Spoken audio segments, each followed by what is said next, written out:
Hello बच्चों, आज हम पढ़ेंगे लॉज ऑफ एक्सपोनेंट। ठीक है, क्लास 9th के number system first chapter number system का एक टॉपिक होता है लॉज ऑफ एक्सपोनेंट। ठीक है, कहीं पे भी यूज हो सकता है। ठीक है, तो basics of laws of exponent. ठीक है, तो क्या होता है, तो देखिए ये जो इस तरीके के टर्म होते हैं जिसे e raise to the power b, ठीक है, इस तरीके के टर्म को क्या कहते हैं, एक्सपोनेंशियल टर्म कहते हैं, एक्सपोनेंशियल टर्म कहते हैं। ठीक है, जैसे कि अभी लिखा है 2 रेज टू द पावर 3, ठीक है, या एनीथिंग, जैसे मान लेते हैं ये 5 रेज टू द पावर 1/2। ठीक है, तो ये क्या है हमारे, ये है एक्सपोनेंशियल टर्म्स कहलाते हैं। ठीक है, जिसमें ये जो a है, ठीक है, known as the base, and ये जो पावर है, ठीक है, इसे पावर या एक्सपोनेंट कहते हैं। जैसे यहाँ पे अगर देखा जाए तो 2 क्या है, 2 is the base, 3 is the exponent, 5 is the base, 1/2 is the exponent. ठीक है, तो बेस आपका जो है कुछ भी हो सकता है, कोई भी रेशनल नंबर हो सकता है, एक्सपोनेंट भी कोई भी रेशनल नंबर हो सकता है इंक्लूडिंग 0। ठीक है, तो ये एक्सपोनेंशियल टर्म्स कहलाता है। ठीक है, इसका मीनिंग क्या होता है, a to the power m, जहां पर m कोई पॉजिटिव इंटीजर है, तो m कोई पॉजिटिव इंटीजर है तो a to the power m या a raise to the power m, तो a into a m time a का मल्टीप्लिकेशन। जैसे अभी हम यहाँ पे लिखा है 2 रेज टू दी पावर 3, इसका मीनिंग क्या है, 2 इंटू 2, 3 बार 2 का मल्टीप्लिकेशन कितना आ जाएगा, 8 आ जाएगा। ठीक है, इसी तरीके से कोई भी होता है जो है तो ये पॉजिटिव के लिए यहाँ पे लिखा है ना पॉजिटिव इंटीजर, अभी यहाँ पे नहीं इसको डिफाइन कर पाएंगे कि 5 इंटू कितनी बार। ठीक है, इसलिए यहाँ पे लिखा पर पॉजिटिव इंटीजर m। ठीक है, अभी जैसे मान लेते हैं 3 टू दी पावर 5 होता है, तो 3 टू दी पावर 5 का मीनिंग क्या होगा, 3 into 3 into 3 into 3 into 3, 5 time जो है वो 3 का मल्टीप्लिकेशन कितना आ जाएगा, कितना, 3 इंटू 3 9, और 3 इंटू 3 9 मतलब ये 81, ये आ जाएगा 243। ठीक है, 243 ये आ जाएगा। तो जैसा भी होगा उस तरीके से base raise to the power कोई पॉजिटिव इंटीजर उतने टाइम मल्टीप्लाई माना जाता है। ठीक है, यहाँ पे कुछ रूल्स हैं, इसी को लॉज ऑफ एक्सपोनेंट कहते हैं। ठीक है, ये क्या है, सेम बेस, ठीक है, सेम बेस डिफरेंट पावर, जब same base different power multiply होगा तो बेस हमारा वही रहेगा और पावर क्या है, पावर जो है यहाँ पे ऐड हो जाएगा। ठीक है, पावर जो है m प्लस n, ठीक है, पावर m प्लस n। ठीक है, ये हो जाएगा यहाँ पे ऐसा कोई क्वेश्चन, जैसे यहाँ पे देखो ये वाले क्वेश्चन है NCERT 1.6 का है, तो बेस क्या है, बेस जो है वो सेम है, तो बेस हमारा वही रहेगा, पावर क्या होगा, पावर जो है ऐड हो जाएगा, 2/3 plus 1/5 is equal 2 to the power, ये 2/3 और 1/5 का सम कितना हो जाएगा, 5 इंटू 2 10, 13, ये 13/10 आ जाएगा। ठीक है, तो same base different power multiply होगा तो पावर ऐड होगा। यहाँ पे क्या है, different basis same power, different basis same power, तो इसमें क्या होगा, बेस मल्टीप्लाई होगा और पावर वही रहेगा। ठीक है, बेस मल्टीप्लाई होगा, पावर वही रहेगा। जैसे कि ये वाला क्वेश्चन है, इसमें क्या है बच्चों, जो बेस है वो डिफरेंट है, पावर क्या है, सेम है। ठीक है, तो बेस हमारा मल्टीप्लाई होगा, 7 इंटू 8 मल्टीप्लाई हो जाएगा 56, और पावर हमारा वही रहेगा 1/2। ठीक है, तो ये सेकंड ग्राफ हो गया। यहाँ पे क्या है, डिवीजन का है, सेम बेस डिफरेंट पावर, अगर डिवाइड होगा तो हम क्या करेंगे, पावर को सब्ट्रैक्ट करके लिखते हैं। अगर ये रिजल्ट हम न्यूमरेटर में लिखते हैं तो a raise to the power m minus m लिखेंगे। ठीक है, और अगर ये हम डिनोमिनेटर में लिखें, इसको अगर हम ऐसे लिखें 1/a to the power n minus m भी लिख सकते हैं। ठीक है, तो डिनोमिनेटर में लिखेंगे तो मतलब ये है कि किसको किधर ट्रांसफर करते हैं, अगर ये ऊपर ले जाते हैं तो m माइनस m, अगर ये नीचे ले आते हैं, ठीक है, तो m माइनस m हो जाएगा। Same base different power divide होगा, पावर सब्ट्रैक्ट होगा। यहाँ क्या है, डिफरेंट बेसिस सेम पावर। ठीक है, तो जब पावर सेम है, बेस डिफरेंट है, तो जैसे ये a/b ना, a raise to the power m, b raise to the power m है, ये a/b raise to the power m लिख सकते हैं। ठीक है, जैसे यहाँ पे देखो, यहाँ क्या है, सेम बेस है, 11 पावर 1/2, 11 पावर 1/4, तो इसमें क्या लिख सकते हैं, 11 पावर 1/2 माइनस 1/4, ये वाला। ठीक है, सेम बेस डिफरेंट पावर। अभी सब्ट्रैक्ट होके कितना हो जाएगा 11 पावर 1/2 माइनस 1/4 1/4, तो ये इसका सिंप्लीफिकेशन हो जाएगा। ठीक है, ये हो जाएगा यहाँ पे। ठीक, तो ऐसे हो गया। डिफरेंट बेस का यहाँ पे ऐसा कुछ है नहीं, कहीं जहां होगा आप लगा सकते हो आसानी से। ठीक है, ये क्या है power to the power a raise to the power n power n, तो पावर टू दी पावर जब चलेगा तो वहां पे क्या होगा पावर मल्टीप्लाई हो जाएगा, पावर मल्टीप्लाई हो जाएगा। जैसे अभी हमने लिखा 2 रेज टू दी पावर 3 और यहाँ पे पावर लगा है 2। ठीक है, तो ये 2 पावर और पावर मल्टीप्लाई होके कितना हो जाएगा 6 हो जाएगा। ठीक है, 2 की पावर 6 हो जाएगा। ठीक है, तो इस तरीके से होगा। जैसे कि मान लो यहाँ पे ये सब चीजें जो है ये इसी कॉन्सेप्ट का यूज करके सॉल्व होगा। ये जैसे 64 की पावर 1/2 है, तो 64 को हम क्या लिख सकते हैं, हम 8 पावर 2 लिख सकते हैं, 8 स्क्वायर 1/2। अब पावर टू दी पावर है तो 8 पावर 2 और ये 1/2 मल्टीप्लाई होगा तो 2 इंटू 1/2, 2 इंटू 1/2 इज इक्वल कितना आ जाएगा 1, 8 पावर 1 और 8 पावर 1 मतलब कि 8। ठीक है, ये है ये 32 पावर 1/5 है, तो 32 को हम लिख सकते हैं 2 टू दी पावर 5। 32 क्या है 2 इंटू 2 इंटू 2 5 टाइम लिखेंगे ना, तो 2 की पावर 5 और पावर 1/5 इज इक्वल, फिर ये पावर मल्टीप्लाई होगा 5 इंटू ये क्या हो जाएगा 2 की पावर 5 इंटू 1/5 कैंसिल होके 1, 2 की पावर 1। ठीक है, तो 2 की पावर 1 तो ही होगा। ठीक है, ये जो बेस है ना ये किसकी पावर में लिखते हैं हम, ये डिपेंड करता है कि हमारा ये जो पावर यहाँ पे क्या है, ठीक है, उसके हिसाब से इसको हम 2 की पावर में भी चेंज कर सकते थे, 2 की पावर 6 में चेंज कर सकते थे। ठीक है, 8 की पावर में चेंज कर सकते थे, 4 की पावर 3 भी लिख सकते थे। तो डिपेंडिंग ऑन दी ये जो पावर होगा ना उसके बेस पे हम यहाँ पे चेंज करते हैं। ठीक है, और जैसे ये है 125 पावर 1/3, तो यहाँ पे 125 को क्या लिख सकते हैं 5 टू दी पावर 3। ठीक है, 5 टू दी पावर 3 और ये जो 1/3 है ये यहाँ पे है।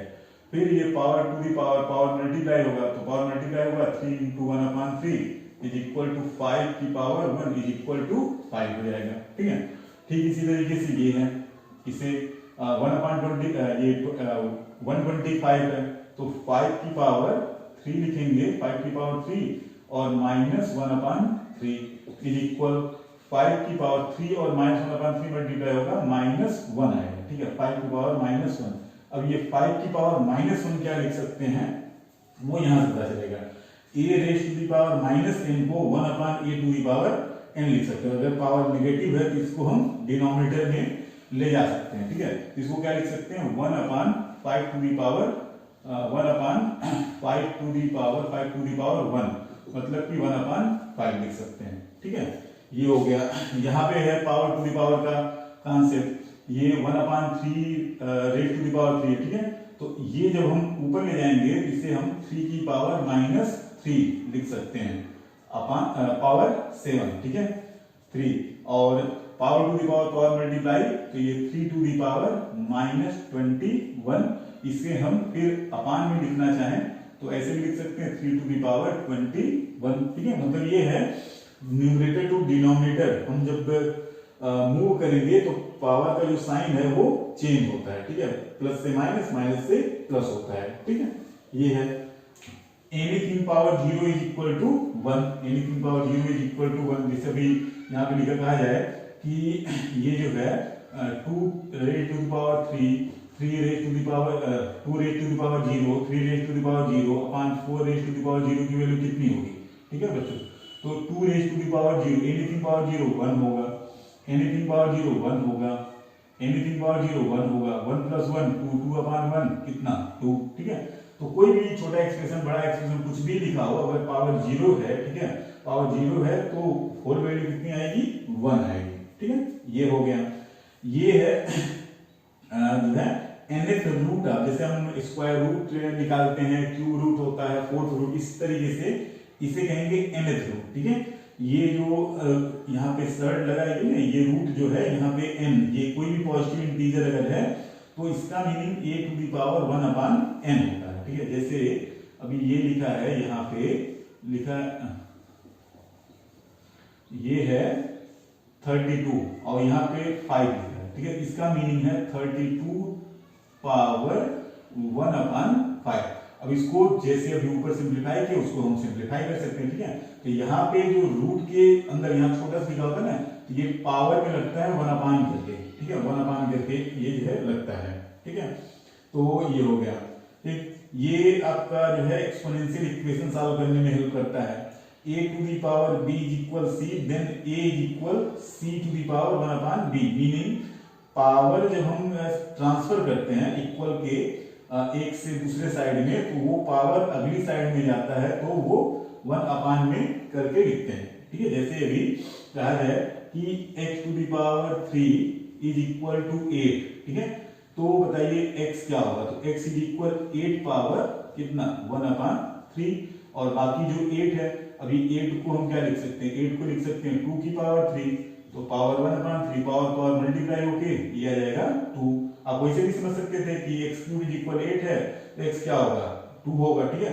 ये तो छोटा पावर था इसलिए तुरंत पता चल गया, ठीक है। कोई भी और इस तरीके से अभी लिखा है, तो जैसे भी यहाँ पे लिखा है 3/4, या अभी कुछ क्वेश्चन और बताएंगे, ठीक है।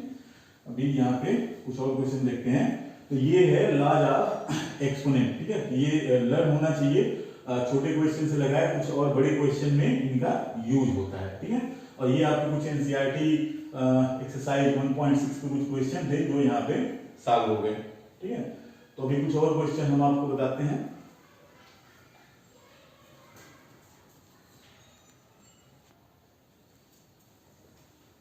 तो जो यहाँ पे कुछ क्वेश्चन लिखा है इसको हम सॉल्व करते हैं, कैसे इसको हम सॉल्व कर सकते हैं, ठीक है। तो फर्स्ट ऑफ ऑल हम सॉल्व करते हैं ये सेकंड क्वेश्चन।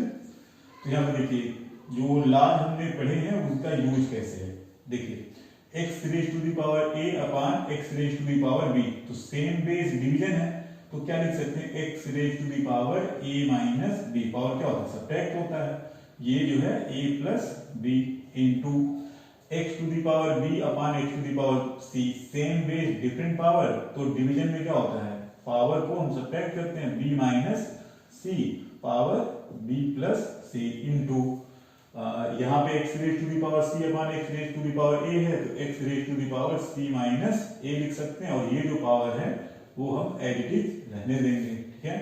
फिर अभी हमने पढ़ा पावर टू दी पावर, तो पावर क्या होता है मल्टीप्लाई होता है, तो ये x raise to the power a minus b into a plus b होगा, into x power to the power है तो पावर b माइनस c का मल्टीप्लिकेशन होगा पावर b प्लस c में, ठीक है, into x to the power, power to the power है तो c माइनस a पावर और c प्लस a पावर का मल्टीप्लिकेशन होगा, ठीक है। यहाँ पे जनरल आइडेंटिटी यूज होगा, a minus b into a plus b क्या होता है a square minus b square into x raise to the power b square minus c square into x raise to the power c square minus a square, ठीक है। यहाँ पे देखिए same base x, सभी जो है ना x है उनकी पावर अलग अलग है, तब सेम बेस की डिफरेंट पावर, ठीक है, ये टर्म जब मल्टीप्लाई होंगे तो हमारा बेस वही रहेगा, पावर क्या करते हैं ऐड करते हैं, ठीक है। तो पावर्स क्या है a square minus b square, first का ऐड होगा इसमें b square minus c square, add होगा इसमें c square minus a square, ठीक है। ये आप ऐड करोगे तो a स्क्वायर यहाँ पे प्लस में है, यहाँ पे माइनस में, cancel, minus b square plus b square cancel, minus c square plus c square cancel, तो x टू दी पावर 0 आएगा। अभी हम लोगों ने पढ़ा एनीथिंग पावर 0 इज इक्वल क्या होता है 1 होता है, ठीक है। इस पूरे का फाइनल आंसर कितना आ गया 1 आ गया, ठीक है। ये है यहाँ पे, ठीक है। ये थर्ड देखते हैं, यहाँ पे क्या है कि ये 3/4 और ये 3/4 raise to the power 2x minus 3, 4/3 raise to the power x minus 1, ठीक है। बच्चों एक चीज इसमें हम बता रहे हैं, ये इक्वल में, ठीक है, जैसे a to the power x is equal a to the power y, अगर सेम बेस है पावर अलग अलग है, ठीक है, इक्वल लगा है तो हम x इज इक्वल y लिख सकते हैं, ठीक है। अगर बेस सेम है हमारा तो हम पावर को कंपेयर कर सकते हैं, ठीक है। यहाँ पे अगर देखा जाए तो 3/4 है, यहाँ पे 4/3, तो बेस हम इक्वल नहीं लिख सकते, ठीक है। हाँ ये है, इसको 3/4 power 2x minus 3 is equal ये 4/3 है ना, इसे अगर हम 3/4 लिखेंगे, ठीक है, जब यहाँ पे है ना ये 4/3 है, इसको हमने 1/4/3, इसका मतलब क्या हो गया 3/4, ठीक है। जब हम ये इंटरचेंज करेंगे, ये जो पावर है इसका साइन बदल जाएगा, तो -x-1 लिख सकते हैं, ठीक है। अब क्या है, सेम बेस है, तो सेम बेस है तो पावर हम कंपेयर कर सकते हैं। कंपेयर मतलब 2x - 3 is equal -x-1, bracket open होगा, 2x - 3 इज इक्वल -x+1, ठीक है। ये -x किस साइड में आएगा, तो क्या होगा 2x + x इज इक्वल 1, -3 इधर जाएगा +3, ठीक है। तो हमारे पास क्या मिलेगा, 3x is equal to 4, x is equal 4/3, ठीक है। तो ये याद होना चाहिए, सेम बेस डिफरेंट पावर, अगर इक्वल लगा है तो पावर को हम क्या करते हैं, कंपेयर करते हैं। ये जो है इक्वेशन सॉल्व करने के लिए, एक्सपोनेंशियल इक्वेशन सॉल्व करने में हेल्प करता है, ठीक है। अब देखते हैं ये जो हमारा फर्स्ट क्वेश्चन है, तो इस तरह के क्वेश्चन को कैसे सॉल्व करेंगे, using the law of exponent, ठीक है। तो एक एक करके हम देखो, ये पावर -3/4 है, तो पावर जो माइनस में है उसको हम प्लस में कैसे लिखें, तो क्या करेंगे 16/81 लिख दिया, और ये पावर प्लस का हो गया 3/4, ठीक है। यहाँ पावर माइनस में है 25/9 है, इसे 9/25 लिखेंगे, पावर इसका हो जाएगा 3/2, ठीक है। डिवीजन, ठीक है, ये डिवीजन को ऐसे रहने देते हैं, डिवीजन, ठीक है। तो डिवीजन, तो ये क्या है, ये 5/2 की पावर -3 है, तो इसे हम 2/5 की पावर +3 लिख सकते हैं, ठीक है। नेक्स्ट स्टेप जो है, देखो ये 3/4 है ना, तो जो 16 और 81 है, इसको हम जो कुछ बेस की पावर में चेंज करेंगे। जैसे 16 को लिख सकते हैं 2⁴ और 81 को लिख सकते हैं 3⁴। पावर कितना 3/4, ये तो पहले का हुआ। इसी तरीके से 9 को लिख सकते हैं 3² और 25 को लिख सकते हैं 5² होल टू दी पावर कितना 3/2। डिवीजन का मतलब होता है मल्टीप्लिकेशन, मतलब मल्टीप्लिकेशन नहीं होता है, अगर हम डिवीजन को मल्टीप्लिकेशन में लिखेंगे, ठीक है, तो जिससे डिवीजन है, ठीक है, तो ये हमारा हो जाएगा 2/5 पावर 3 है ना, तो जब मल्टीप्लिकेशन में लिखेंगे तो ये 5/2 पावर 3 हो जाएगा, ठीक है, ये हो गया। अब देखो यहाँ पे क्या डिफरेंट बेस सेम पावर, इसे हम 2/3 पावर 4 लिख सकते हैं, और इस पूरे की पावर 3/4 है, ठीक है। इसकी पावर यहाँ पे 3/4 ये लिख दिया। अब 3⁵2 और 5⁵2, इसे हम 3/5⁵2 लिख सकते हैं, डिफरेंट बेसिस सेम पावर, ठीक है। और इसकी पावर 3/2 है, तो यहाँ पे इसकी पावर कितना है 3/2 है, इनटू ये तो ठीक है 5/2 पावर 3, अभी इसको ऐसे रहने देते हैं, ठीक है। तो ये होगा, अब power to the power multiply, ये दोनों पावर है, ये इसके ऊपर ये पावर है, तो 2/3 पावर, ये 4 × 3/4 मल्टीप्लाई होगा तो 3 आएगा, ठीक है। 3/5 पावर 2 और 3/2 मल्टीप्लाई होगा तो 3 आएगा, इनटू 5/2 पावर 3, ठीक है। अब क्या करते हैं, ये जैसे a/b पावर n था, तो ये 2 पावर 3/3 पावर 3, ठीक है, into bracket open into 3 power 3/5 power 3 into 5 power 3/2 power 3। अब देखो 3 पावर 3 यहाँ है, 3 पावर 3 न्यूमरेटर में कैंसिल, 5 पावर 3 5 पावर 3 ये कैंसिल, 2 पावर 3 2 पावर 3 ये कैंसिल, पूरा कैंसिल हो गया, कितना है 1 है, ठीक है।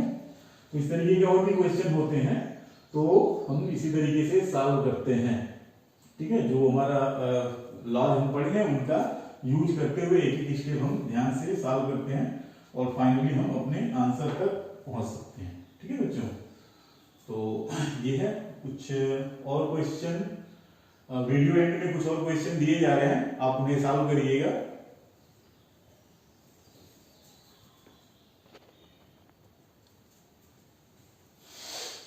ये कुछ क्वेश्चन है, डिफरेंट क्वेश्चन है, लॉ ऑफ एक्सपोनेंट से रिलेटेड है, इन्हें आप सॉल्व करने की कोशिश करेंगे, ठीक है। थोड़ा बहुत हिंट दे देते हैं। जैसे इसमें क्या है x y z is equal 1 है, ठीक है। तो यहाँ पे क्या है पावर -1 होल पावर -1, तो आप इसका जो है जिससे ये क्या है ये पावर -1 है तो पहले ये 1 अपान में जाएगा, पावर -1 है तो ये 1 अपान वाई में जाएगा, ठीक है। तो ऐसे जो पावर -1 है पहले उसके अकॉर्डिंग चीजों को अपान में कर लेंगे, और ये जो x y z is equal 1 है इसका हम यूज करेंगे। जैसे मान लो एक्स वाई जेड है तो यहाँ पे हम x z is equal 1 upon y लिख सकते हैं। तो जहाँ पे 1 अपान वाई आएगा वहां पे जो है हम एक्स जेड लिख सकते होंगे, ठीक है। और आगे चल के जहाँ एक्स जेड आएगा वहां पे हम 1 अपान वाई भी लिख सकते होंगे, मतलब इसी का यूज करना होगा, ये हिंट है, ठीक है। यहाँ से जो एक्स जेड है वो कितना 1 अपान वाई होगा, ठीक है। तो जहां जैसे ये क्या है y की पावर -1 मान सकते हैं, ठीक है। तो जहां 1 अपान वाई आएगा वहां x z यूज करना, और जहां पे x इंटू जेड आएगा सिंप्लीफिकेशन में वहां 1 अपान वाई यूज करना, ये सॉल्व हो जाएगा, ठीक है। इसमें भी कोई खास दिक्कत नहीं है, बस पावर -1 है सभी को, ये 1 upon a whole upon 1 upon a plus 1 upon b, बस उसी को पावर -1 का जो कॉन्सेप्ट है 1 अपान में लिखने का वही यूज होगा, और ये सॉल्व होकर आंसर आ जाएगा, ठीक है। ये वाले क्वेश्चन और ये वाले क्वेश्चन और इसमें तीनों में क्या करना होगा, ये तीनों आपस में इक्वल है ना, तो एक हम देखते हैं, एक बता देते हैं। जैसे क्या है a to the power x is equal b to the power y is equal c to the power z है।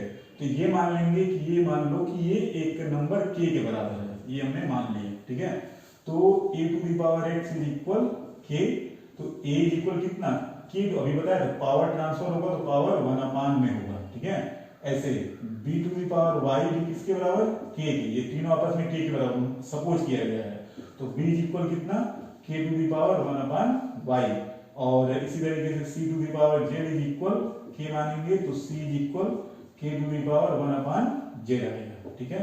अब इस क्वेश्चन में दिया हुआ है, इस क्वेश्चन में क्या दिया हुआ है, दिया हुआ है b square equal ac, b square equal ac, तो b स्क्वायर, तो b कितना आया है k to the power 1 upon y, इसका क्या करना है स्क्वायर, a कितना आया हुआ है k to the power 1 upon x into c कितना आया है k to the power 1 upon z।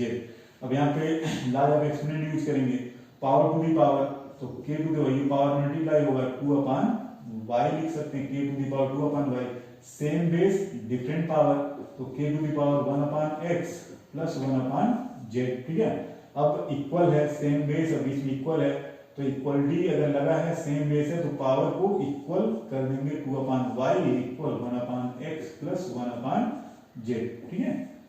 तो ये है, यहाँ पे भी ऐसे ही होगा, यहाँ पे ABC हटा के बस 2 3 6 दिया, और इस तरीके का कोई कंडीशन नहीं दिया, इसलिए नहीं दिया है क्योंकि आगे चल के ना ये 2 इंटू 3 इक्वल टू 6, समझ लो ये कंडीशन भी इसी में दिया हुआ, ठीक है।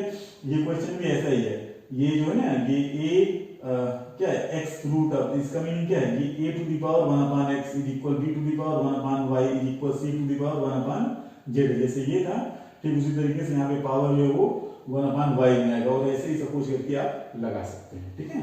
और कुछ सिमिलर क्वेश्चन आप कुछ डिफरेंट बुक से आप लगा सकते हैं, ठीक है। If any problem related to this topic और any question you can contact me at number 8381911955, ठीक है। व्हाट्सएप थ्रू या जैसे भी है आप कांटेक्ट कर सकते हैं, ठीक है। ओके बच्चों, thank you, please subscribe the channel, ठीक है।